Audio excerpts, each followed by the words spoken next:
ఇక్కడ చూడండి, ఈ నెంబర్ స్క్వేర్కి దగ్గరగా ఉంది, ఈ నెంబర్ స్క్వేర్కి దగ్గరగా ఉంది.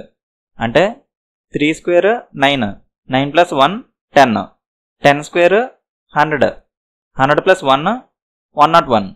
అంటే ముందు నెంబర్ స్క్వేర్ చేసి 1 యాడ్ చేస్తే తర్వాత నెంబర్ వస్తుంది. సో 101 స్క్వేర్ ప్లస్ 1 చేస్తే మనకు ఆన్సర్ వస్తుంది. 101 స్క్వేర్ బేస్ 100 మెథడ్ ఉపయోగించి మనం సింపుల్గా చేయొచ్చు. 101 స్క్వేర్, 101 100 కంటే 1 ఎక్కువ ఉంది, 1 ఎక్కువ ఉంది కాబట్టి ప్లస్ 1 రాసుకున్నాం.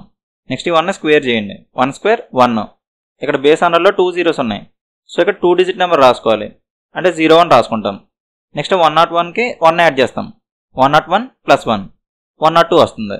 మీకు ఈ మెథడ్ డీటెయిల్గా కావాలంటే స్పీడ్ మ్యాథ్స్ ప్లేలిస్ట్లో ఉంది. సో ఇక్కడ 101 స్క్వేర్ 10201 వచ్చింది. మనం 1 యాడ్ చేసి రాసుకోవాలి. 1 యాడ్ చేస్తే 10202 వస్తుంది. సిలో ఉంది.